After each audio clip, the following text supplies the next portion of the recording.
श्री स्वामिनारायण भगवाननी जय। अक्षर पुरुषोत्तम महाराजनी जय। गुणातीतानंद स्वामी महाराजनी जय। भगत जी महाराजनी जय। शास्त्री जी महाराजनी जय। योगी जी महाराजनी जय। प्रमुख स्वामी महाराजनी जय। महंत स्वामी महाराजनी जय। सूरत अक्षरधाम महोत्सवनी जय। कार्यकर सुवर्ण महोत्सवनी जय।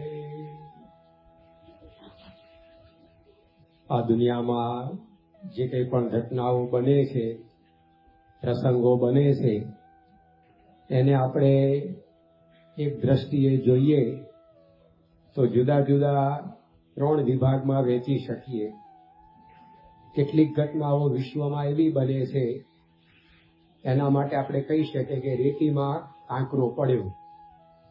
રેતીમાં કાંકરો પડે તો એની કોઈ નોંધ પણ ના લે, કારણ કે એનો કોઈ અવાજ ના થાય, અને પડ્યો તો શું, ન પડ્યો તો શું, કંઈ જાણે બન્યું જ નથી એવું બની જાય। તો દુનિયામાં કેટલીક ઘટનાઓ એવી બને છે કે જે કદાચ થઈ હોય તોય શું, ને ન થઈ હોય તોય શું, એનાથી વિશ્વને કોઈ એવો ફાયદો ગેરફાયદો થતો નથી। બીજી કેટલીક ઘટનાઓ એવી હોય છે કે વાસણમાં કાંકરી પડે, કોઈ તપેલી હોય, થાળી હોય, એમાં કાંકરી પડે તો થોડો ખડખડાટ થાય, અવાજ થાય, લોકોને ખબર પડે કે કંઈક પડ્યું, પરંતુ થોડીક જ વારમાં જે વાસણમાં પડેલી કાંકરી હોય એ ગોળ ગોળ ફરી પાછી ઠરીઠામ થઈ જાય, લોકો ભૂલી જાય કે ભાઈ શું થયું શું નહીં। તો એમ દુનિયામાં કેટલીક ઘટનાઓ એવી બને છે કે જે બને ત્યારે કોક એની નોંધ લે, પરંતુ સમય જતા વળી પાછી એ વિસરાઈ જાય। ત્રીજી ઘટના એવી બને છે કે જે તળાવમાં કાંકરી પડે એવી રીતે। તળાવમાં જ્યારે કોઈ કાંકરી પડે ત્યારે અવાજ થાય છે, એની કોઈ નોંધ લે, પરંતુ એ કાંકરી તરંગ ઊભા કરે છે, વેવ્સ ઊભા થાય છે, અને ધીમે ધીમે કરતા આપણે બધાએ આ દ્રશ્ય જોયું હશે કે એ કાંકરા પડવાને લીધે તળાવમાં સર્જાયેલા તરંગો એક પછી એક પહોળા થતા થતા આખા તળાવને આવરી લે। એમ કેટલીક ઘટના એવી બને છે કે જે ઘટનાઓ બને ત્યારે થોડા ઘણા કદાચ એની નોંધ લીધી હોય, પરંતુ સમય જતા એ ઘટનાનો પ્રભાવ એ સમગ્ર વિશ્વની અંદર પ્રવર્તે છે, સમગ્ર સમાજમાં પ્રવર્તે છે। તો આજના દિવસે આપણે જે પ્રસંગના આધારે કથા કરવાના છીએ એ ઘટના, એ પ્રસંગ આ ત્રીજા પ્રકારનો છે કે જ્યારે બન્યો ત્યારે ખાસ કંઈ બહુ લોકોએ નોંધ નહીં લીધી હોય, પરંતુ આજે સમય જતા એ જે ઘટનાનો પ્રભાવ એ આખા વિશ્વની અંદર વિસ્તર્યો છે। અને એ ઘટના જે શાસ્ત્રીજી મહારાજે કરેલા મહાપ્રસ્થાનની છે। આજથી 119 વર્ષ પહેલા સંવત 1962ની કાર્તિક વદ પડવાના દિવસે શાસ્ત્રીજી મહારાજે અક્ષર પુરુષોત્તમની શુદ્ધ ઉપાસનાના પ્રવર્તન માટે આજની સવારે એ માંગલિક મહાપ્રસ્થાન કરેલ। અને શાસ્ત્રીજી મહારાજે આજે BAPS સંસ્થા સ્થાપી, એની પ્રસ્તાવના જાણે આજના દિવસે આપણે લખી એવું આપણે કહી શકીએ। કોઈ પણ પુસ્તક પ્રકાશિત થાય એમાં જુદા જુદા ચેપ્ટર્સ હોય છે, પ્રકરણો હોય છે, પરંતુ એ પુસ્તકના પ્રથમ પાના ઉપર પ્રિફેસ એટલે કે પ્રસ્તાવના મૂકવામાં આવે। તો એ પ્રસ્તાવના આખું આ પુસ્તક એ શું તમને સમજાવવા માંગે છે એની આપણને ટૂંકમાં માહિતી જણાવે છે। તેમ આજના દિવસે શાસ્ત્રીજી મહારાજે ઉપાસનાના પ્રવર્તન માટે જે પ્રસ્થાન કર્યું એને 119 વર્ષ પૂર્ણ થઈ રહ્યા છે। એમણે પોતે આ સિદ્ધાંતના પ્રવર્તન માટે એ પોતાના જીવનની અંદર જે કંઈ પણ કાર્ય કર્યું એનું એક અગત્યનું પગલું કે આજના દિવસે એમણે પોતે ભરેલું. તો શાસ્ત્રીજી મહારાજે આ બીએપીએસ સંસ્થા એ સ્થાપવાના પ્રારંભનું પગલું આજે જે ભર્યું તો એ કેટલું વિશિષ્ટ છે એનો આપણને થોડોક વિચાર કરીએ તો ખ્યાલ આવે કે કઈ સંસ્થાની છત્ર છાયામાં આપણે સૌ બેઠા છીએ અને કયા ગુરુની શરણની અંદર આપણે સૌ આવી ગયા છીએ અને કયો લાભ આપણે મેળવી ચૂક્યા છે.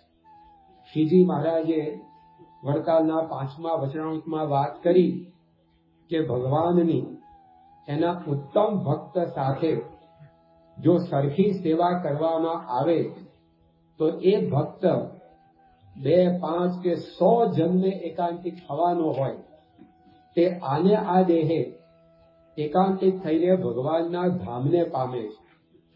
100 જન્મે જે કામ આપણે થવાનું હોય એ 100 જન્મ પાછા હકણા હાલીએ તો એક જન્મમાં હરખા રહેવાતું નથી તો 100 જન્મની ગેરંટી નથી રહી કે 100 જન્મ વ્યવસ્થિત જ આમ ભજન ભક્તિ સેવા કથા વાર્તા સભા વાત એ બધામાં વિકસે. પણ કદાચ કોઈ 100 જન્મ સુધી જન્મથી લઈને દેહ મૂકવા પર્યંત જે વ્યવસ્થિત આ રીતે સેવા ભક્તિ ઉપાસના વગેરેમાં વિતાવે મારાથી 100 જન્મેનું જે કામ થવાનું હોય એ આ જન્મમાં થઈ જાય ત્યારે જો ભગવાનની એના ઉત્તમ ભક્ત સાથે સરખી સેવા કરે. સરખી સેવા એટલે મહારાજે ત્યાં પછી વ્યક્તિ સમજાવી કે જેમ ભગવાન માટે 5 રૂપિયાનું ખર્ચ કરે એવી જ રીતે એના ઉત્તમ ભક્ત માટે પણ 5 રૂપિયાનું ખર્ચ કરે. જેમ ભગવાનને થાળ કરીને જમાડે એવી જ રીતે એના ઉત્તમ ભક્તને પણ થાળ કરીને જમાડે આવી સરખી સેવા. પણ એ સરખી સેવા થાય ક્યારે? જ્યારે ભગવાનની સાથે એના ઉત્તમ ભક્તની મૂર્તિ પધરાવવામાં આવી હોય ત્યારે. અત્યારે આપણા હરિમંદિરોમાં, આપણા શિખરબદ્ધ મંદિરોમાં, આપણા તમામ હરિભક્તોના ઘર મંદિરોમાં શ્રીજી મહારાજ ભગવાન એની સાથે એમના ઉત્તમ ભક્ત ગુણાતીતાનંદ સ્વામી એમની મૂર્તિ સાથે પધરાવીએ છીએ તો સરખી સેવા થાય છે. મહારાજની આરતી ઉતરે તો એની સાથે એમના ઉત્તમ ભક્ત ગુણાતીતાનંદ સ્વામીની પણ આરતી ઉતરે, સરખી સેવા. શ્રીજી મહારાજને દંડવત કરીએ તો એની સાથે એમના ઉત્તમ ભક્ત ગુણાતીતાનંદ સ્વામીને પણ દંડવત થઈ જાય, સરખી સેવા. શ્રીજી મહારાજને આપણે થાળ ધરાવીએ તેની સાથે ગુણાતીતાનંદ સ્વામીને પણ થાળ થઈ જાય, સરખી સેવા. આપણે શ્રીજી મહારાજને જેવા વાઘા અલંકાર ધારણ કરાવીએ એવા ગુણાતીતાનંદ સ્વામીને થાય, સરખી સેવા. તો જો ભગવાનની સાથે એના ઉત્તમ ભક્તની મૂર્તિ હોય તો સરખી સેવા થાય અને તો 100 જન્મનું આપણું કામ આ 20, 25, 50, 60 વર્ષના જીવનમાં પૂરું થઈ જાય.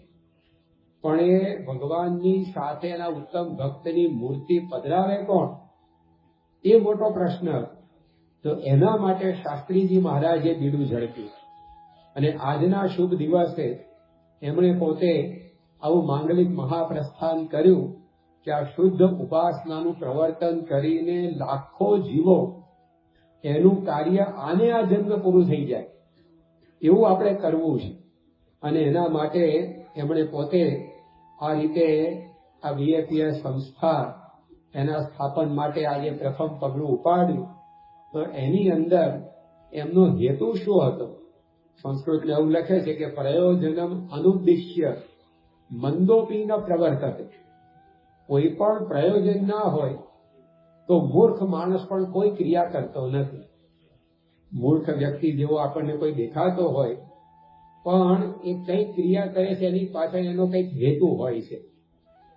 આપણે જે કઈ ક્રિયાઓ કરીએ છીએ તો કોકને કોક પ્રયોજન એ ક્રિયા પાછળનું હોય છે. માણસ બોલે તો બોલવા પાછળ કંઈક પ્રયોજન હોય.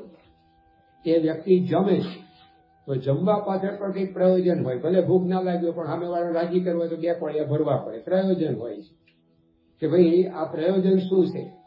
એકવાર એક શહેરમાં સર્કસ લાગ્યું હતું. તો એ સર્કસ જોવા માટે એક ભાઈ એના છોકરાને લઈને 5મી વાર ગયા.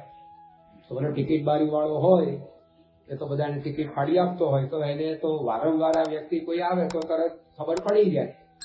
એટલે એને પૂછ્યું પેલા ભાઈને કે તમે આ 5મી 6ઠી વાર સર્કસ જો આવો છો, મને એવું લાગે છે કે તમને અમારું આ સર્કસ ખૂબ ગમ્યું લાગે છે. તો પેલા ભાઈએ કહ્યું કે ના, મને બિલકુલ રસ નથી. કે 5મી 6ઠી વાર શું કરવા આવે છે? કે મારા છોકરાને ગમે છે, છોકરો મને ગમે છે, એટલે હું આવું છું. તો જો કંઈક ને કંઈક પ્રયોજન હોય છે આપણી કોઈ ક્રિયા પાછળ. તો શાસ્ત્રીજી મહારાજ એમણે પોતે આ બીએપીએસ સંસ્થાની સ્થાપના માટે આજે કાર્તિક વદ પડવાના શુભ દિવસે આ રીતે શુદ્ધ ઉપાસના પ્રવર્તન માટે માંગલિક મહાપ્રસ્થાન કર્યું. તો શું પ્રયોજન હતું? દુનિયામાં ઘણા બધા કાર્યોનો આરંભ થતો હોય છે. તો એ કાર્યારંભ પાછળ ઘણીવાર સંપત્તિ એકત્રીકરણનો હેતુ હોય છે કે ભાઈ કોઈ કાર્ય આપણે કરીએ તેમાંથી આપણને આ રીતે સંપત્તિ પ્રાપ્ત થાય. પૈસાની પ્રાપ્તિ માટે માણસો આ રીતે કાર્યનો પ્રારંભ કરે છે. તો શાસ્ત્રીજી મહારાજે આજના શુભ દિવસે જે પ્રસ્થાન કર્યું અને આજે બીએપીએસ સંસ્થા સ્થાપવા માટે એમણે કદમ ઉપાડ્યું, એની પાછળ એવો કઈ હેતુ હતો? તેમનું જીવન, એમના જીવનના પ્રસંગો સાક્ષી પૂરે છે કે આવો તો કોઈ હેતુ એમના જીવનમાં હતો જ નહીં. એક જ પ્રસંગથી આપણને સમજાશે. સંવત 1963ની અંદર શાસ્ત્રીજી મહારાજે માક્ષર વદ પડવાના દિવસે બુચાસણની અંદર મંદિર બાંધવા માટે પાયા ગાળવાનો એ પ્રારંભ કરાવ્યો. ઘણા બધા હરિભક્તો આજુબાજુના ગામો, રૂંદેલ છે, ચુવા છે, ડભાસી છે, ગોડેલ, ખાનપુર, સૈજપુર, આ બધા ગામોમાંથી બધા હરિભક્તો આ શ્રમ યજ્ઞની અંદર જોડાવા માટે આવેલા. અને શાસ્ત્રીજી મહારાજે વિક્રમ સંવત 1963 માક્ષર વદ પડવાના શુભ દિવસે આ રીતે કાશીદાસ મોટા, જે બુચાસણના મહારાજના વખતના હરિભક્ત, એમની દુકાન, એ દુકાનનો કરો એટલે કે દિવાલ, એ કાશીદાસ મોટાના દુકાનની દિવાલથી ઉગમણી દિશા બાજુ, પૂર્વ દિશા બાજુ આ રીતે પાયા ખોદાવાનું કાર્ય શરૂ કરાવ્યું. અને એમાં ઠાકોરજીનું દેવાલય એટલે કે જે મંદિરનું ગર્ભગૃહ આવવાનું હોય તે ઠાકોરજીના દેવાલયના પાયા ખોદવાની શરૂઆતમાં જ્યાં પાણીનું ઝરણું આવ્યું નીચે, ત્યાં સુધી એ શાસ્ત્રીજી મહારાજે પોતે આ રીતે પાયા ઊંડા લેવડાવ્યા. પરંતુ જ્યાં નીચે જમીનના તળમાં પાણી આવ્યું એટલે બધા પાયા ખોદતા અટક્યા. તે વખતે સૌની નજરે ત્યાં આગળ એક પુરાતની ઈંટોથી ચણેલો ગોળ કૂવો દેખાવામાં આવ્યો. અને એ જે કૂવો હતો એ કૂવાની ઉગમની દિશા બાજુ 3 ફૂટની એક ચોરસ ચોકડી એ ત્યાં આગળ હતી. એટલે બધાને થયું કે આટલે ઊંડે આવી પ્રકારનું ચણતર કામ એ કોણે કર્યું હશે, શા માટે કર્યું હશે?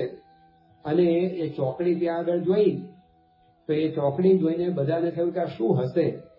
એટલે ખોદકામની ક્રિયા તો ચાલતી જ હતી. એટલે બધા એ ચોકડી પણ ખોદી, અને ચોકડી જેવી ખોદી તો અંદરથી લક્ષ્મી ભરેલા ચરુ નીકળ્યા. અને લક્ષ્મીના ચરુ નીકળ્યા એટલે જે હરિભક્તો હતા, ગિરધરભાઈ, ઝવેરભાઈ વગેરે બોચાસણના, એ તો એકદમ રાજી થઈ ગયા કે હવે તો આપણું આ મંદિર બાંધવાનું કાર્ય એ ચપટીમાં પૂરું થઈ જશે. કારણ કે આ લક્ષ્મી ભરેલા ચરુ મળ્યા એટલે ઘણી સહાય એનાથી આપણને મળી રહેશે. એટલે ચરુને ત્યાંને ત્યાં દટાવી અને શાસ્ત્રીજી મહારાજને બધા ખબર આપવા દોડ્યા. અને ગુડ ન્યૂઝ હોય, સારા સમાચાર હોય એટલે બધાને ઉત્સાહ કે પેલી હું વાત કરું. એટલે બધા હરિભક્તો શાસ્ત્રીજી મહારાજ પાસે આવી ગયા અને શાસ્ત્રીજી મહારાજને કહ્યું કે સ્વામી, હવે તમારે કોઈ ચિંતા કરવાની જરૂર નથી, કારણ કે આપણું મંદિર હવે ચપટીમાં પૂરું થઈ જશે. સ્વામી કે કેમ? તો કે આપણે આ ખોદકામ પાયાનું કરતા હતા એમાંથી આપણને લક્ષ્મી ભરેલા ચરુ મળ્યા છે. તો બધાને એમ હતું કે આપણે આ સમાચાર શાસ્ત્રીજી મહારાજને આપશું ને આપણને 2 ધબ્બા આશીર્વાદ આપશે કે બહુ સારું કાર્ય તમે કર્યું. તો શાસ્ત્રીજી મહારાજ શું બોલ્યા? સ્વામી કે આપણે આ રીતે આ લક્ષ્મી જોઈતી નથી, એ જ્યાં છે ત્યાં ને ત્યાં આપણે દાટી દો. અને આપણે તો અહીંયા મૂર્તિમાં લક્ષ્મી પધરાવી છે, એટલે કે લક્ષ્મીજીની મૂર્તિ પધરાવી છે, એટલે આખા બ્રહ્માંડની લક્ષ્મીને તણાઈને અહીંયા લઈ આવશે. માટે આ લક્ષ્મી આપણે જોઈતી નથી. તો આ સાંભળીને બધા એકદમ દંગ રહી ગયા, કારણ કે એ જમાનાની અંદર આ રીતે આવી સંપત્તિ પ્રાપ્ત થાય તો એટલી સખત નાણાં ભીડનો એ વખત હતો શાસ્ત્રીજી મહારાજ માટે. અહીંના અમદાવાદના જે ગરીબ ભક્ત ચંપકલાલ બેંકર, એ પોતે એમના એક પત્રની અંદર 1946માં પત્ર તો લખ્યો છે એમણે. 1946ના પત્રની અંદર ચંપકલાલ બેંકર એવું લખે છે કે છેલ્લા 8 વર્ષથી હું જોઉં છું કે શાસ્ત્રીજી મહારાજ પાસે સિલકમાં 2 આના હોય, 200 રૂપિયાનું દેવું હોય અને 1200 રૂપિયાના કામ ચાલતા હોય. આ હું 8 વર્ષથી જોઉં છું. હવે 1946માં આવી પરિસ્થિતિ હોય તો આ સન 1906ની સાલનો પ્રસંગ છે. એ જમાનામાં 40 વર્ષ પહેલા તો કેવી સખત નાણાં ભીડ હશે. તેવા સંજોગોમાં તો આવા લક્ષ્મી ભરેલા ચરુજી કે તો કોઈને પણ વિચાર શું આવે કે જો આપણું કામ સાચું છે ને તો મહારાજે મદદ કરી. તરત આપણને એવો વિચાર આવે કે આપણી આ વાત ઉપાસનાની સાચી છે તો ભગવાન ભળ્યા, અને આ વિચાર આવે એમાં કંઈ ખોટું નથી. છતાં પણ શાસ્ત્રીજી મહારાજે પોતે એ જે ચરુ હતા એ દટાવી દીધા. બ્રહ્મ સ્વરૂપ યોગીજી મહારાજના બધા પત્રો આપણા પુસ્તક લિખિત શાસ્ત્રી યજ્ઞ પુરુષ દાસજીમાં પ્રકાશિત થયા છે. તો એમાં યોગી બાપા એ પોતે 1935 થી 40ના અરસાની અંદર, 45 સુધીના અરસાની અંદર જે પત્રો લખે છે એમાં એ વખતની સખત આર્થિક તંગીનો જમાનો કેવો હતો એના વર્ણનની અંદર યોગી બાપા એક પત્રમાં લખે છે કે આ રીતે સિલકમાં માત્ર મહારાજ અને સ્વામી છે, એક પૈસો નહીં સિલકની અંદર. હવે એવા જમાનાની અંદર આ લક્ષ્મી ભરેલા ચરુ મળે છે. એના કરતા પણ વધારે નાણાં ભીડના જમાનામાં વસ્તુ મળે છે. એક પત્રની અંદર યોગી બાપા લખે છે, ટાઇટલ મારતા યોગી બાપા ઘણી વાર, જે મહંત સાંઈ મહારાજમાં પણ આપણને પ્રકૃતિ જોવા મળે કે કોઈ પત્ર લખે તો એની ઉપર સ્વામી મથાળું ઘણી વાર મારે. નવા વર્ષની પ્રસાદી, આ વખતે જે પત્ર લખે એમાં પ્રાપ્તિને પ્રતીતિમાં પરિવર્તિત કરીએ. તો યોગી બાપાની પણ આ ખાસિયત હતી, એ સ્વામીમાં ઉતરી આવી. તો યોગી બાપા પણ આવા પત્ર ઉપર એ મથાળા લગાવતા. એક પત્રમાં તો મથાળું શું માર્યું, કટોકટીનો મામલો. પછી એક પત્રમાં લખ્યું કે અમાસના નગારા, કારણ કે અમાસના દિવસે કડિયાઓને પગાર ચૂકવવાનો હોય, એટલે જેમ જેમ અમાસ નજીક આવે ને એમ યોગી બાપાને આમ તાળના નગારા જેમ માણસને ગભરાવે ને એવું લાગે કે અમાસ આવશે ને પગાર ચૂકવવાનું થશે ને આપણી પાસે પૈસા નથી, કેવી રીતે ચૂકવશું. તો આવા બધા મથાળા યોગી બાપાના પત્રોમાં જોવા મળે છે. હવે આ તો 1936-40ના સમયની વાત છે. શાસ્ત્રીજી મહારાજ જે સમયે આ લક્ષ્મીના ચરુ દટાવી દે છે એ તો 1906ની સાલનો વાત છે. તો કેટલી સખત આર્થિક તંગી હશે, પણ શાસ્ત્રીજી મહારાજે આ BFES સંસ્થા સ્થાપી. આજના દિવસે એના માટે એમણે જે માંગલિક મહાપ્રસ્થાન કર્યું એની અંદર આવી કોઈ લૌકિક અપેક્ષા નહોતી કે સંપત્તિ એકત્રિત કરી લીધી. ઘણી વાર માણસને પ્રસિદ્ધિ માટે કાર્યના આરંભ કરતો હોય છે. કોઈ કાર્ય પાછળ એનો હેતુ શું હોય છે, તો પ્રસિદ્ધિની પ્રાપ્તિ કરી. એક યુનિવર્સિટી પરદેશની એની એક કોલેજ, એમાં એક દાનવીરે દાન આપ્યું, પરંતુ એને શરત શું મૂકી કે જ્યારે પણ યુનિવર્સિટીની સેનેટની બેઠક ભરાય ત્યારે મારી શબ પેટીને હાજર રાખી તો હું તમને આ માતબર રકમનું દાન આપું. જીવતા જીવતો બરાબર, પણ મર્યા પછી પણ માન મેળવવાની ઈચ્છા માણસને વધતી નથી. તો જો આ માણસ કંઈક પ્રારંભ કરે છે કે એની પાછળ એને ઘણી વાર પ્રસિદ્ધિની ઝંખના હોય. પરદેશના એક બહુ પ્રસિદ્ધ લેખક અને પરિકથાઓ ફેરી ટેલ્સ લખીને ખૂબ વિખ્યાત થયેલા, ડેનમાર્કની અંદર એ રહેતા, અને એમને ઇંગ્લેન્ડના એક વિખ્યાત લેખક હતા ચાર્લ્સ ડિકન્સ, એની સાથે મિત્રાચારી. એટલે ડેનમાર્કથી પોતાના મિત્રને મળવા અહીંયા છેક ઇંગ્લેન્ડ આવે, અને ઇંગ્લેન્ડ આવે ત્યારે આ ચાર્લ્સ ડિકન્સ કે જે લેખક હતા એની ઘણી પ્રશંસા કરે, ભાઈ તમે સારું લખો છો, બધાને બહુ મજા આવે છે, બધા એમ તમારા લખાણમાં ગરકાવ થઈ જાય છે. અને આ બધું કલાક 2 કલાક સુધી બધી પ્રશંસાની વાતો સાંભળે. એના માટે જે ડેનમાર્ક ઇંગ્લેન્ડ આવતો હોય. પરંતુ બધું સાંભળ્યા પછી પેલા ચાર્લ્સ ડિકન્સ પૂછે કેવું લાગ્યું, તો કે ચામાં પૂરતી ખાંડ નથી. કે જોઈએ એવી પ્રશંસા હજી તમે કરી નહીં. તો જો માણસ લખે છે, બોલે છે, કંઈક કાર્ય કરે છે, કંઈક બાંધકામ કરે છે, પણ એની પાછળ શું હોય છે કે મને પ્રસિદ્ધિ મળે. તો શાસ્ત્રીજી મહારાજે આ જે કદમ ઉપાડ્યું આજના દિવસે કાર્તિક વદ પડવાય અને આ BFES સંસ્થાની સ્થાપના એમણે પોતે કરી, તો એની પાછળ આવી કોઈ પ્રસિદ્ધિ રળવાનો પણ હેતુ નહોતો, કારણ કે પ્રસિદ્ધિ તો એમની પાસે એ પ્રથમથી જ એમના ચરણોની અંદર આરોપી. હજી તેમણે પોતે દીક્ષા પણ નહોતી લીધી, એ પોતે ડુંગરભાઈ તરીકે હતા. અને એ સમયની અંદર શાસ્ત્રીજી મહારાજ પોતે નિયમિત વડતાલ બધા સંતોનો સમાગમ કરવા માટે, ઠાકોરજીના દર્શન કરવા માટે જતા. તો વિક્રમ સંવત 1935માં જ્યારે શાસ્ત્રીજી મહારાજ પૂર્વાશ્રમમાં હતા ડુંગર ભગત તરીકે, અને એ વખતે ભગવત પ્રસાદજી મહારાજના શ્રાદ્ધ નિમિત્તે મોટો સમય હતો, તો શાસ્ત્રીજી મહારાજ ત્યાં વડતાલ પધારેલા.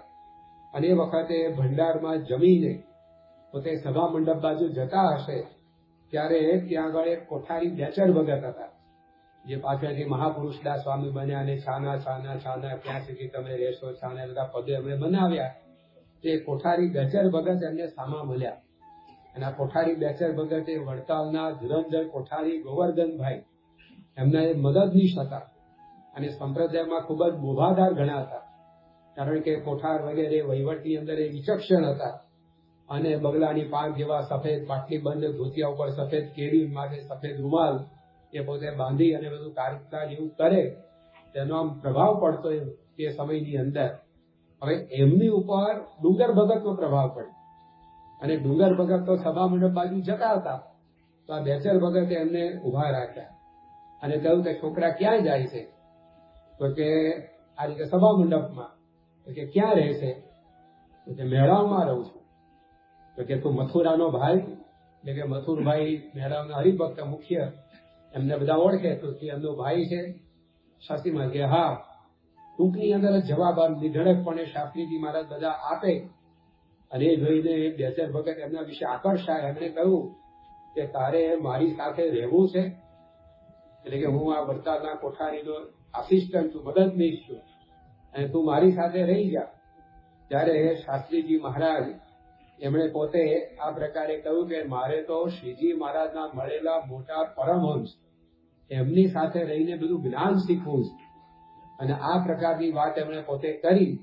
પણ કહેવાનું તાત્પર્ય શું કે હજી તો શાસ્ત્રીજી મહારાજની 14-15 વર્ષની કિશોર અવસ્થા. પણ એ સંજોગોની અંદર બધાને થાય કે આ મારી પાસે રહેતો સારું.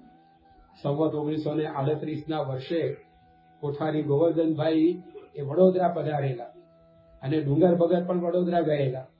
અને ત્યાં આગળ કોઠારી ગોવર્ધનભાઈએ જે ઓરડામાં ઉતારો કરેલો ત્યાં શાસ્ત્રીજી મહારાજે પોતાની થેલી મૂકી હતી. હવે શાસ્ત્રીજી મહારાજને ખબર પડી કે અહીંયા તો વિજ્ઞાનાનંદ સ્વામી પણ આવ્યા છે. તો શાસ્ત્રી મહારાજને થયું કે આપણે આ તો મહારાજના મળેલા, મહારાજ માટે દીક્ષા લીધેલા મોટા સંત, તેમની સાથે રહીએ તો 2-4 પ્રસાદીની વાતો પણ સાંભળવા મળે, અને મહારાજના બધા પ્રસંગો પણ આપણને જાણવા મળે. એટલે પોતાની થેલી લેવા માટે કોઠારી ગોવર્ધનભાઈના ઓરડાની અંદર આવ્યા. અને એમને થેલી લઈને જતા જોયા તો એ કોઠારી ગોવર્ધનભાઈએ કાંડું પકડ્યું ડુંગર ભગત અને પૂછ્યું કે ક્યાં જાઓ છો? તો કે હું મારા ગુરુ વિજ્ઞાનાનંદ સ્વામી એમની સાથે જઉં છું. પરંતુ ગોવર્ધનદાસ કોઠારીને ડુંગર ભગતનું જાણે ઘેરું લાગી ગયું. એમની આ રીતે ચકોર નજર પારખી ગઈ હતી કે આ છોકરો કોઈ સામાન્ય નથી, અને ખૂબ જ આ રીતે આગળ જતા ઘણા મોટા મોટા કાર્યો કરી શકે એવી આમાં ત્રેવડ છે. કારણ કે કોઠારી ગોવર્ધનભાઈ ચાણક્ય બુદ્ધિ ધરાવતા, માણસ પારખું હતા અને કુશળ વહીવટ કરતા હતા. એટલા માટે કહેવાતું કે વડતાલની ગાદી એટલે ગોવર્ધનભાઈ, ગોવર્ધનભાઈ એટલે વડતાલની ગાદી. આવી પ્રકારના કોઠારી ગોવર્ધનભાઈએ ડુંગર ભગતને કહ્યું કે તું મારી સાથે રહી જા ને, મારે તારી પાસેથી આગળ જતા ઘણા કામ લેવા છે. હવે જેના મનની અંદર આ લોકની મહત્તા હોય એને તો આ એક બહુ જ મોટી ઘટના લાગે કે જે કોઠારી ગોવર્ધનદાસને 2000 સાધુઓ દંડવત કરે, એક ભૂલ થઈ હોય તો કોઠારી ગોવર્ધનદાસ પાસેથી પ્રાયશ્ચિત લે. એ કોઠારી ગોવર્ધનભાઈ હજી તો કિશોર અવસ્થામાં હતા શાસ્ત્રીજી મહારાજ, પણ એમને એવું કહે કે તું મારી સાથે રહી જા અને મારે તારી પાસેથી આગળ જતા ઘણા કામ લેવા છે. તો કેટલી પ્રસિદ્ધિ શાસ્ત્રીજી મહારાજના ચરણોમાં કિશોર અવસ્થાથી આડોશતી. તો કોઠારી ગોવર્ધનભાઈને એમનું ઘેરું લાગ્યું હતું. કોઠારી બેચર ભગત એમનાથી ખેંચાયેલા. એ જ પરિસ્થિતિ શ્રીજી મહારાજના હાથે દીક્ષિત થયેલા મહારાજની ભેગા 12 વર્ષ સુધી રહેલા વિજ્ઞાનાનંદ સ્વામીની હતી. વિજ્ઞાનાનંદ સ્વામી એમના મનની અંદર વિચાર હતો કે આ ડુંગરને દીક્ષા આપી આપણા મંડળની અંદર એમને રાખી લેવા. એટલે એમણે પોતે આ રીતે જયારે એકવાર દીક્ષા સમારંભનું આયોજન વિક્રમ સંવત 1939 ની અંદર કાર્તિક સુદ ચોથના દિવસે અદભુત અનુસાઈનો અક્ષરવાસ થયો અને નિમિત્તે દેશ દેશાંતરના બધા સંતો એ વળતાર પધારેલા કેટલાક પાર્ષદોને વખતે દીક્ષા આપવાની હતી. તો એમાં વિજ્ઞાનાનંદ સ્વામીએ આચાર્ય વિહારીલાલજી મહારાજને કેવડાવ્યું કે તમે આ ડુંગરભાઈ છે, ડુંગર ભગત છે, એને પણ આ રીતે પાર્ષદની એટલે સાધુની દીક્ષા આપો તો સારું. ત્યારે કોઠારી આચાર્ય વિહારીલાલજી મહારાજને એમ કે આ છોકરો મારી પાસે રહે, આ પાર્ષદ મારી સાથે રહે તો સારું. હવે જો દીક્ષા આપી દે તો પછી વિજ્ઞાનાનંદ સ્વામીની સાથે મંડળમાં ફરવા માટે જતા રહે, તો પોતાની સાથે ન રહે. એટલે વિહારીલાલજી મહારાજે કહ્યું કે ભાઈ આપણે તો 12 મહિના પૂરા થાય પછી દીક્ષા આપીએ અને અમને હજી 12 મહિના પૂરા થયા નથી, માટે દીક્ષા નહીં મળે. ના પાડવાનું કારણ એટલું જ હતું કે મારી પાસે રહે, વિજ્ઞાનાનંદ સ્વામી પાસે ન જાય. તે વખતે વિજ્ઞાનંદ સ્વામીએ કહ્યું કે વચ્ચે એક અધિક માસ આવી ગયો એટલે 12 મહિના થઈ જાય છે, માટે તમે દીક્ષા આપી શકો છો. તો આવા મોટા સંત અને આવા મોટા આચાર્ય એની વચ્ચે આ ડુંગર ભગત માટે પોતાની સાથે એના માટે આવો મીઠો ગજગ્રાહ ચાલે કે શાસ્ત્રીજીમાંની પ્રતિભા કેવી હશે. તો આ પ્રકારે વિજ્ઞાનાનંદ સ્વામીને વિહારીલાલજી મહારાજે કહ્યું, વિજ્ઞાનાનંદ સ્વામી વિહારીલાલજી મહારાજને સામે કહ્યું કે તમે અમને દીક્ષા આપો. અને એ વખતે વિજ્ઞાનાનંદ સ્વામીને આ પ્રકારે રાજી કરવા માટે વિહારીલાલજી મહારાજ સંમત થયા, કારણ કે કોઠારી ગોરધનદાસે પણ એમને ભલામણ કરી કે આ રીતે 5 વર્ષ સુધી હું આ રીતે આચાર્યને ઠેકાણેથી હું ભગવત પ્રસાદજી મહારાજ વીડમાં લખી ગયા છે, માટે હવે મારું કહેવું એમ છે કે તમે આ ડુંગર ભગતને સાધુની દીક્ષા આપો. તો આવી પ્રકારે જો શાસ્ત્રીજી મહારાજને પ્રસિદ્ધિ જોઈતી હોત તો પ્રસિદ્ધિ તો એમની પાસે પહેલેથી જ ઘણી હતી. તેના માટે આજના દિવસે કાર્તિક વદ પડવા એમણે માંગલિક મહાપ્રસ્થાન નથી કરી, પણ એમનો હેતુ ઉપાસના પ્રવર્તનનો હતો. ઘણીવાર કેટલાક આરંભ કરતા હોય છે કાર્યના, તેની પાછળ પૈસા કે પ્રસિદ્ધિની ભાવના ન હોય, પણ પ્રતિશોધની ભાવના હોય. પ્રતિશોધ એટલે બદલો લેવો. કંઈક એવું બન્યું હોય જેમાં પોતાનું સચવાયું ના હોય, પોતાનું કંઈક અપમાન અવહેલના જેવું થયું હોય, તો બસ બતાવી દેવા માટે. જેમ ભાગવતના 3ય સ્કંદની અંદર દક્ષ પ્રજાપતિનું આખ્યાન આવે છે કે દક્ષ પ્રજાપતિનું સન્માન ન થયું, એમાં તો એમને ચટકી લાગી ગઈ અને યજ્ઞનું આયોજન કર્યું. અને યજ્ઞની અંદર બધા જ દેવતાઓનો ભાગ રાખ્યો, પણ શિવજીનો ભાગ ન રાખ્યો, કારણ કે એમના થકી પોતાનું સન્માન ન થયું એટલે દક્ષને માઠું લાગ્યું હતું. તો એમને બસ બતાવી દેવા માટે આખો યજ્ઞ યોજ્યો, બધાને આમંત્રણ આપીને એકને ન આપ્યું, એના માટે યજ્ઞ હતો. તો આમ દેખાય યજ્ઞ એ સારી પ્રવૃત્તિ, પરંતુ એની પાછળ હેતુ શું? પ્રતિશોધ, બદલાની ભાવના કે ભાઈ તમને મારી પડી નથી તો પછી મારે પણ એવું છે એમ. તો આ પ્રકારે આવા બધા જુદા જુદા હેતુઓથી લોકો કાર્યના આરંભ આ દુનિયામાં કરતા હોય છે. પરંતુ શાસ્ત્રીજી મહારાજે પોતે આજના શુભ દિવસ 119 વર્ષ પહેલા જ્યાં માંગલિક મહાપ્રસ્થાન કર્યું, એની પાછળ આવી કોઈ સંપત્તિ એકત્રિત કરવાની ભાવના નહોતી, નહીં તો લક્ષ્મીના તેરું જટાવે જ નહીં. કોઈ પ્રસિદ્ધિની ભાવના નહોતી, નહીતર તો આવું પ્રસ્થાન જ કરવાનો વિચાર ના આવે, કારણ કે એમની પાસે પૂરતી પ્રસિદ્ધિ ત્યાં હતી. પ્રતિશોધની ભાવના પણ નથી, બદલાની ભાવના પણ નહીં, કારણ કે શાસ્ત્રીજી મહારાજે આ મહાપ્રસ્થાન કર્યું પછી ટૂંક જ સમયની અંદર એક મોટા ધર્માચાર્ય એમને મળ્યા. એમ સાક્ષાત તો ન મળ્યા, પણ એમણે પોતાના એક શિષ્ય હતા મણિભાઈ, એના દ્વારા શાસ્ત્રીજી મહારાજને કહેવડાવ્યું. કારણ કે આ જે ધર્માચાર્ય હતા એમના મનની અંદર વિચાર એવો ચાલતો હશે કે શાસ્ત્રીજી મહારાજને ઘણા બધા કષ્ટો પડ્યા છે, એમને આ રીતે ખીચડીની અંદર ઝેર આપવામાં આવ્યું, એમના શરીરની અંદર સોયા પહોંચવામાં આવ્યા, આ રીતે એમના કથા વાર્તાના આયોજનોની અંદર પાણી ભરાવવા માટે મરચાની ગુણીઓ કરવામાં આવી. આ ઉપરાંત પણ ઘણું બધું અપમાન એ એમનું જ કરવામાં આવ્યું છે. ભગવા વસ્ત્રો ઉતારીને ધોળા લુગડા પહેરવામાં આવ્યા. એટલે એમને જેમના તરફથી આ બધી ઉપાધિઓ આવી છે એમના વિશે જરૂર મનની અંદર દ્વેષ ભાવ બંધાયો હશે, અને આ તકનો આપણે ઉપયોગ કરીએ તો એ જે ધર્માચાર્ય હતા એમણે પોતાના એક શિષ્ય મણિભાઈ એમના દ્વારા કહેવડાવ્યું કે તમે યજ્ઞપુરુષ દાસને સંદેશો મોકલાવો કે તેઓ મને ભેગા થાય. અને આ રીતે ભેગા થવાનો મતલબ એ હતો, હેતુ એ હતો કે 2 જણ ભેગા થઈ અને પછી શાસ્ત્રાર્થની અંદર શાસ્ત્રીજી મહારાજના માથે વિટાડનારાને આપણે હરાવી અને એમનું હીરું દેખાડીએ. પરંતુ શાસ્ત્રીજી મહારાજ તો શબ્દવેધી હતા અને એ તો શબ્દ બોલે એની પાછળનો હેતુ બોલતા હવે સમજી જાય, માણસ પગલું મૂકે એના આશય પામી જાય એવા વિચક્ષણ પુરુષ હતા. એટલે જેવું આ રીતે ભેગા થવાનું નિમંત્રણ એને ધર્માચાર્યનું સાંભળ્યું અને શાસ્ત્રીજી મહારાજે શરૂઆતમાં તો કોઈ પ્રતિભાવ ન આપ્યો, પરંતુ 3-4 વાર ફરીને પેલા ધર્માચાર્ય શાસ્ત્રીજી માને સંદેશો મોકલતા રહ્યા કે તમે મને ભેગા થાવ, તમે મને ભેગા થાવ. પરંતુ શાસ્ત્રીજી મહારાજ એમણે પોતે આ રીતે ત્યાં આગળ કોઠું આપ્યું નહીં અને સામે કહેવડાવ્યું કે ભાઈ તમારા મનની અંદર જે કંઈ વિચાર છે એ કોઈ દિવસ શક્ય બનશે નહીં, કારણ કે અમારા મનની અંદર કોઈના માટે કોઈ પ્રકારનો દ્વેષ નથી, કોઈ આતિ નથી, કશું જ નથી. અને આ જયારે શાસ્ત્રીજીનો જવાબ સાંભળ્યો ત્યારે પેલા ધર્માચાર્યના હાથ હેઠા પડ્યા. તો જો હવે બદલા માટે શાસ્ત્રીજી મહારાજે પ્રસ્થાન કર્યું હતું તો આમાં તરત જ ભળી જાય માણસ, હા કે આપણે ભેગા થઈને સામેવાળાને પછાડીએ.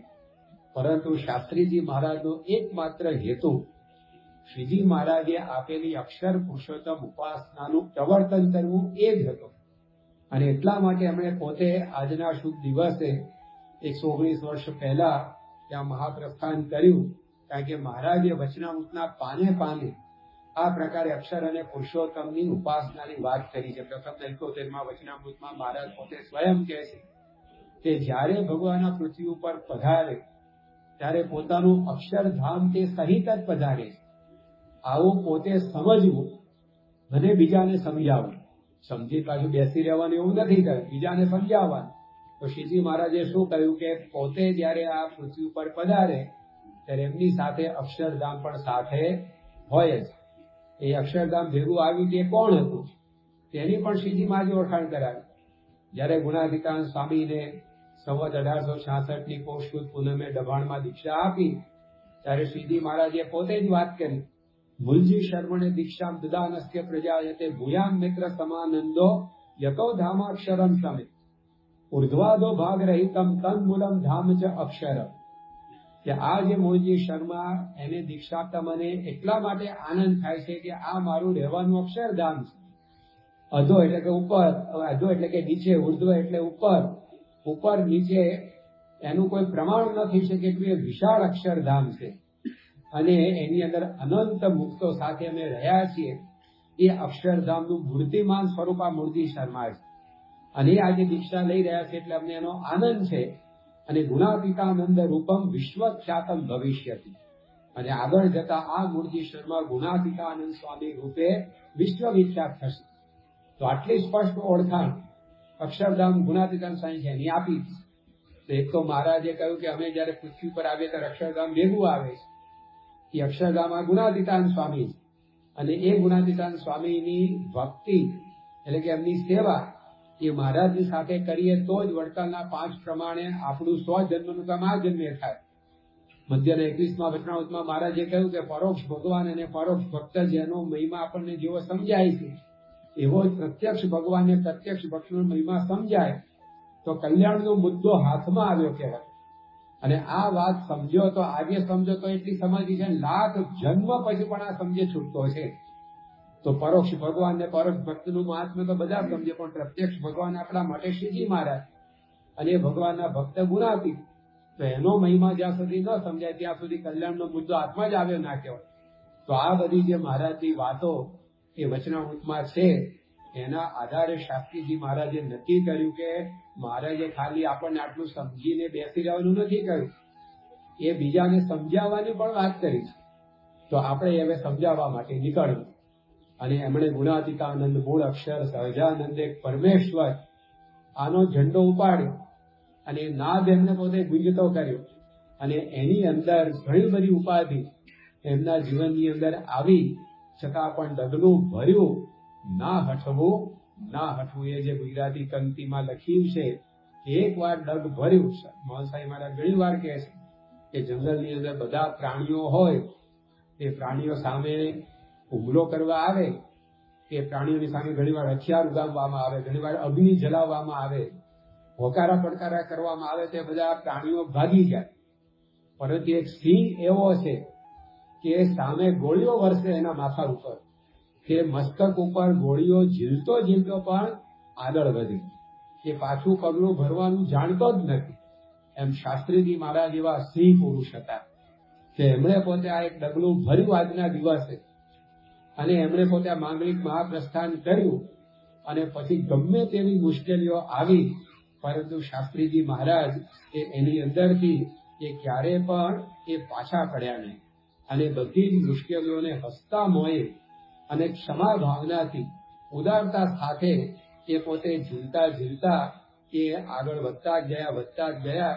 અને એમણે પોતે આ પ્રકારની એક અલૌકિક સંસ્થા એ આપણને ભેટ આપી. શાસ્ત્રીજી મહારાજનું આ કાર્ય એ આપણે જોયું, એક સત્ય સિદ્ધાંત ઉપર ઉભેલું. જ્યારે એકવાર તેઓ તારીખ 7મી ડિસેમ્બર અને આ રીતે 1907-8ના વર્ષની અંદર એ ત્યાં વરખેડા પધારેલા. જાપી પાસે આ ગામ છે ખાનદેશનું, અને વરખેડા ગામની અંદર ત્યાં આગળ શાસ્ત્રીજી મહારાજ ઉપર આફ્રિકાથી હરિભક્તોનો પત્ર આવ્યો. હરમાનભાઈ વગેરે હરિભક્તોએ એ પત્ર લખેલો, અને પત્રની અંદર બધાએ જણાવેલું કે સ્વામી, અમે અહીંયા આફ્રિકામાં સત્સંગ કરીએ છીએ, પણ ઘણીવાર ગુણાતીતાનંદ સ્વામી મૂળાક્ષર શા માટે, અક્ષર પુરુષોત્તમની ઉપાસના શા માટે સાચી, આવા બધા કોઈ અમને પ્રશ્નો પૂછે તો અમે એનો યોગ્ય જવાબ આપી શકતા નથી. તો તમે અમને આ બધી વિગતવાર વાત સમજાવો કે ગુણાતીતાનંદ સ્વામી અક્ષર બ્રહ્મ કેવી રીતે, શ્રીજી મહારાજ સર્વોપરી કેવી રીતે, અક્ષર પુરુષોત્તમની ઉપાસના એ શ્રીજી મહારાજની સંમત છે, શાસ્ત્ર સંમત છે. તો શાસ્ત્રીજી મહારાજે વિક્રમ સંવત 1995ની માક્ષર સુદ પૂનમના દિવસે 7મી ડિસેમ્બરના રોજ 1938ના દિવસે એક પત્ર લખ્યો વિસ્તારથી, અને પત્ર પુસ્તકોમાં છપાયો છે. તે છપાયેલા પાના લગભગ 8-10 થવા જાય છે. તો હાથથી લખેલા તો કેટલા હશે, 20-25 પાના થયા હશે. પણ એટલો લંબાણપૂર્વક પત્ર લખ્યો. એમાં ગુણાતીતાનંદ સ્વામી અક્ષરબ્રહ્મ કેવી રીતે છે, શ્રીજીમાં સર્વોપરી કેવી રીતે છે, બધા તો દાખલા એમણે આપ્યા. પરંતુ એ પત્રના સમાપનની અંદર શાસ્ત્રીજી મહારાજ પોતે લખે છે. કે શાસ્ત્રીજી મહારાજ શું લખે છે, તો એમાં શાસ્ત્રીજી મહારાજ એ પોતે પોતાની જ કલમે, પોતાના હસ્તાક્ષરમાં લખે છે કે વિશેષ મને ખોટી વાત ગોઠવણી કરીને બીજાને સમજાવી સ્વાર્થ સાધવો એવું આવડતું નથી. ઘણા તો આ જ આવડતું નથી, કાંઈ જ ન આવડતું હોય. ખોટી વાત ગોઠવણી કરી પોતાનો સ્વાર્થ સાધવો, એમાં જે વ્યક્તિ માહેર હોય. પણ શાસ્ત્રીજી મહારાજ આ પત્રમાં લખે છે કે મને ખોટી વાત ગોઠવણી કરીને બીજાને સમજાવી સ્વાર્થ સાધવો એવું આવડતું નથી, અને અસત્યમાં ઘણું પાપ છે. કે ભાગવતમાં કહ્યું છે કે ના સત્યા પરમ પાપ. વળી પૃથ્વીએ કહ્યું કે બધા પાપી પુરુષોનો ભાર હું સહન કરી શકું છું, પણ અસત્ય બોલવાનો ભાર હું સહન કરી શકતી નથી. માટે મારે કોઈ પ્રકારે અસત્ય વાતમાં દુરાગ્રહ કરવો હોય નહીં. માટે ખાસ મારો વિશ્વાસ હોય અને સાચા બોલો, પ્રમાણિક પુરુષો એમ માનતા હો તો ઉપરની વાત, એટલે કે ગુણાતીતાનંદ સ્વામી શ્રીજી મહારાજની જે મેં વાતો લખી છે, ઉપરની વાત સાચી માની ખરા અંતઃકરણથી સ્વામી અનાદિ અક્ષર છે વાતની નિષ્ઠા કરશો, ને શ્રીજી મહારાજ પૂર્ણ પુરુષોત્તમ ભગવાન છે તે વાત ખચિત માનજો, ને પ્રાગજી ભગત પરમ એકાંતિક સત્પુરુષ છે, જે સ્વામીના કૃપા પાત્ર છે, અને તે દ્વારા જ અક્ષર પુરુષોત્તમની નિષ્ઠા પ્રવર્તી છે એમ જાણશો. અને અત્યારે તન મન ધનથી સત્સંગની સેવા કરશો, અને સત્સંગ વૃદ્ધિ પામે તેમાં તત્પર થઈને મળશો. આવો અલૌકિક વખત પછી મળશે નહીં. તો શાસ્ત્રીજી મહારાજે વાત કરી કે જો તમે મને સાચા બોલો, પ્રામાણિક પુરુષ હોવ એમ માનતા હો, આ જે મેં અક્ષર પુરુષોત્તમની વાત તમને આપી છે એને ખચિત સાચી માનજો. અસત્ય વાતમાં મારે દુરાગ્રહ કરવો હોય નહીં. પછી છેલ્લે શાસ્ત્રીજી મહારાજ લખે છે કે ઉપરની વાતો લખી છે તેમાં એક પણ શબ્દ અસત્ય કે સંદેહ પડતો નથી. 20-25 પાના ભરીને પત્ર લખ્યો છે, એમાં એક પાનું અસત્ય કે સંદેહ પડતું નથી એવું નથી લખતા સ્વામી. એક ફકરો નહીં, એક વાક્ય નહીં, સ્વામી કહે છે કે એક શબ્દ પણ એની અંદર અસત્યનો કે સંદેહ પડતો નથી. તો કેટલા સત્ય સિદ્ધાંતને વળીને એમણે પોતે આજે આ કદમ ઉપાડ્યું હશે. કેટલી શુદ્ધ અને પવિત્ર એમની ભાવના છે. અને એટલા માટે એમણે સ્થાપેલું આ કાર્ય, શરૂ કરેલું આ કાર્ય આજે દિન પ્રતિદિન એ વધતું ગયું. જેમ તળાવમાં કાંકરી પડે એમાંથી એક તરંગ ઉભો થાય, એકમાંથી બીજો, બીજામાંથી ત્રીજો, ને ધીમે ધીમે ધીમે કરતા આખા તળાવની અંદર એક તરંગ પ્રસરી જાય. એમ શાસ્ત્રીજી મહારાજે આ એક કદમ ઉપાડીને કાર્ય શરૂ કર્યું. પણ એ કાર્ય જરૂર સાચું હતું તો આજે એ સમગ્ર વિશ્વભરની અંદર પ્રવર્ત્યું છે. શાસ્ત્રીજી મહારાજની આ વાત એ 100 નહીં પરંતુ 125% સાચી હતી. એનું આપણને બીજું પ્રમાણ શું જોવા મળે? તો શાસ્ત્રીજી મહારાજ એમણે જે કાર્ય કર્યું એ કાર્યને એક સમયે જે નહોતા માનતા, એની સાથે જે અસંમત હતા, આ વાત જેમના ગળે નહોતી ઉતરતી, એ બધા પણ સમય જતા શાસ્ત્રીજી મહારાજે જે કર્યું છે બરાબર છે એ કબૂલાત કરતા થયા. વડતાલના કોઠારી હતા ગોરધનભાઈ. એ ગોરધનભાઈએ પોતે મનની અંદર નક્કી કરે કે મારી હયાતીની અંદર આ પ્રકારે અક્ષર પુરુષોત્તમની મૂર્તિઓ જોટે, એટલે કે સાથે બેસે એવું થવા દેવું નથી. પરંતુ જો એટલે શાસ્ત્રીજી મહારાજ સાથે એમની વાત સાથે આ રીતે પોતે સંમત નહોતા આ બાબતની અંદર. આમ શાસ્ત્રીજી મહારાજના જીવન માટે કોઠારી ગોરધનભાઈને અત્યંત આદર. જ્યારે શાસ્ત્રીજી મહારાજ પોતે એમને સવારે આ રીતે વડીલ જાણીને દંડવત કરવા માટે જાય અથવા તો કોઈ પણ કામકાજ માટે કોઠારી પાસે જાય ત્યારે શાસ્ત્રીજી મહારાજ ગોરધનભાઈને દંડવત કરે. પરંતુ એ વખતે શાસ્ત્રીજી મહારાજ એમને સામેથી અટકાવે કે બીજા બધા ભલે મને દંડવત કરે પણ તારે મને ન કરવા, કારણ કે તું મને દંડવત કરે તો હું પાપમાં પડું, એવું તારું શુદ્ધ અને પવિત્ર જીવન છે.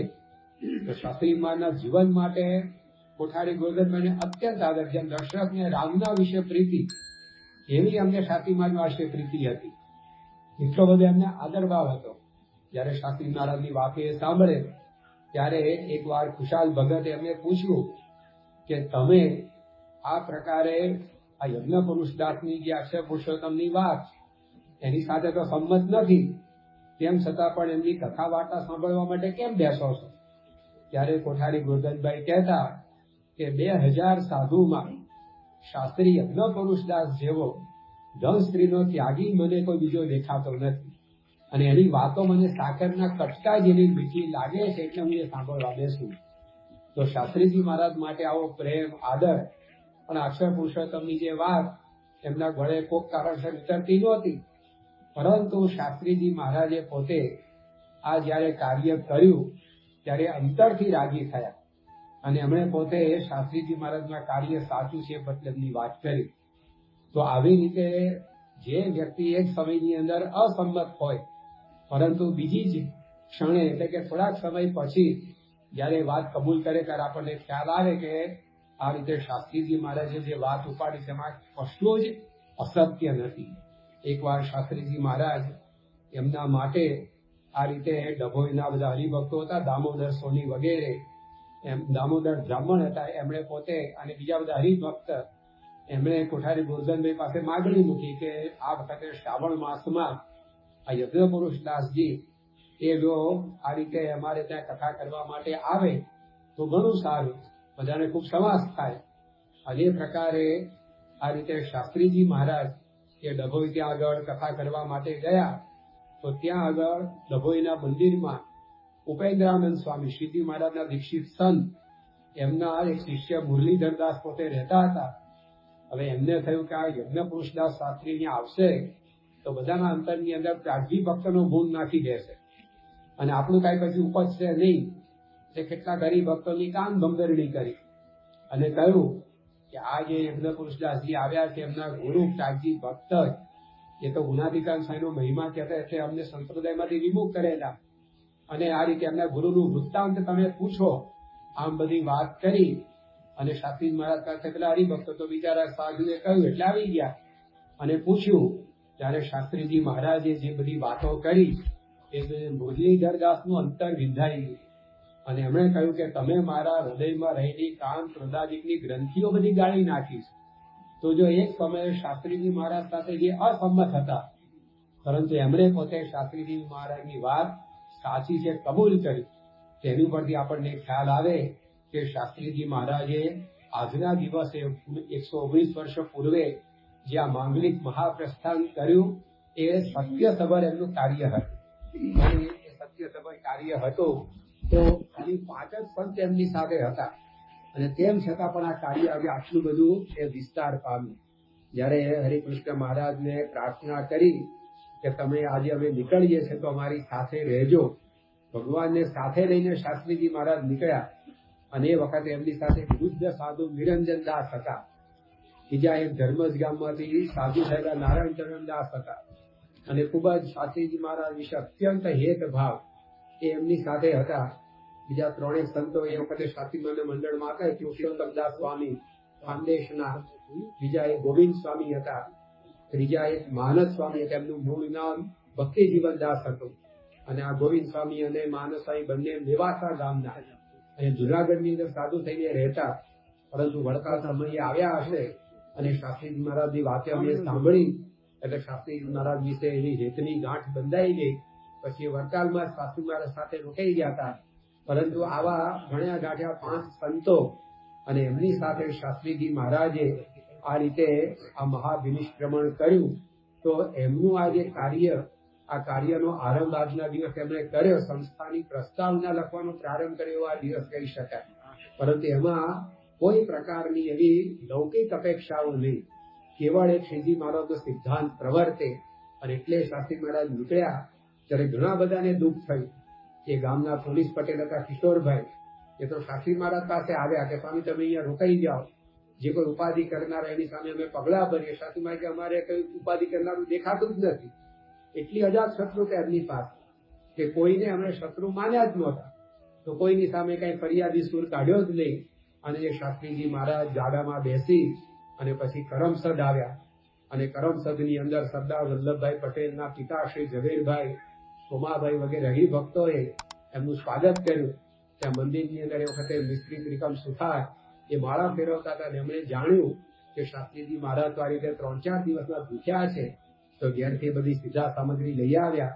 શાસ્ત્રીજીમાં જે રસોઈ કરી જમ્યા અને બધાએ કહ્યું કે સ્વામી રાત ઘણી થઈ ગઈ છે, આપ અહીંયા કરમસદમાં રોકાઈ જાઓ. શાસ્ત્રી મહારાજ કે ના, આજના દિવસે અમારે બોચાસણ પહોંચી જવું છે. કારણ કે એમના મનની અંદર હતું કે પહેલું મંદિર આ શુદ્ધ ઉપાસનાનું એ બોચાસણની અંદર કરવું છે. તો રાત્રે 11 વાગે આ કાર્તિક વદ પડવાના દિવસે એ શાસ્ત્રીજી મહારાજ બોચાસણ પહોંચી ગયા અને ત્યાં રહીને પછી એમણે પોતે કાર્યનો આરંભ કર્યો. તો આજનો એમના માંગલિક મહાપ્રસ્થાનનો આ શુભ દિવસ અને અક્ષર પુરુષોત્તમના કાર્ય માટે એમણે પોતે આ રીતે અવતાર ધારણ કર્યો હતો. એમના 4 વાક્યો જ આપણને ગવાહી પૂરે છે કે અક્ષર પુરુષોત્તમ એમના જીવનની અંદર કેટલું મહત્વ ધરાવતા હતા. શાસ્ત્રીજી મહારાજ બોલ્યા છે કે અક્ષર પુરુષોત્તમ માટે વેચાઈ જવું પડે તો પણ ઓછું છે. અક્ષર પુરુષોત્તમને અમે બળદિયા છે. આ મુંડાવ્યું છે તે અક્ષર પુરુષોત્તમ માટે મુંડાવ્યું છે. અને અક્ષર પુરુષોત્તમની વાત કોઈ મારા માથા પર બેસીને કરે તો પણ ઓછું છે. એની પરથી આપણને ખ્યાલ આવે કે એમના લોહીના કણની અંદર અક્ષર પુરુષોત્તમ રમતા હતા. અને એ શાસ્ત્રીજી મહારાજ બોલ્યા હતા કે મારું કર્તવ્ય ચાલુ રહેશે. તો આજે વર્તમાન કાળે પરમ પૂજ્ય મહંત સ્વામી મહારાજ દ્વારા એ અક્ષર પુરુષોત્તમની ઉપાસના એ દિગ્દિગંતની અંદર પ્રવર્તી રહી છે. મહંત સ્વામી મહારાજને ગુરુ પદે બિરાજે 8.5 વર્ષ થયા, પરંતુ એ 8.5 વર્ષની અંદર એમણે 450 કરતા વધારે અક્ષર પુરુષોત્તમના મંદિરો એ વિશ્વભરની અંદર તૈયાર કરી અને શાસ્ત્રીજી મહારાજના કાર્યને આ જબરજસ્ત વેગ આપ્યો છે. એ શાસ્ત્રીજી મહારાજનું કાર્ય આપણા કાનની અંદર સતત ગુંજતું રહે. તો રોજ આપણને એમણે જે મંત્ર આપે એમાં અક્ષર પુરુષોત્તમ, આ નાના નાના બાળકો રોજ આપણને ઘૂંટાવે અક્ષરમ અહમ પુરુષોત્તમ દાસોસ્મી. તો આપણા જીવનની અંદર એક જીવન ક્રમમાં અક્ષર પુરુષોત્તમને એ મહંત સ્વામી મહારાજે વણી લીધા. એમણે પોતે ગુણાતીતાનંદ સ્વામીના પ્રાસાદિક હરિકૃષ્ણ મહારાજની સાથે ગુણાતીતાનંદ સ્વામીની ચલ મૂર્તિની પ્રતિષ્ઠા 31 ઓક્ટોબર 2020ના દિવસે શરદ પૂનમે કરી અને અક્ષર પુરુષોત્તમની જોડ એ આપણને આપી.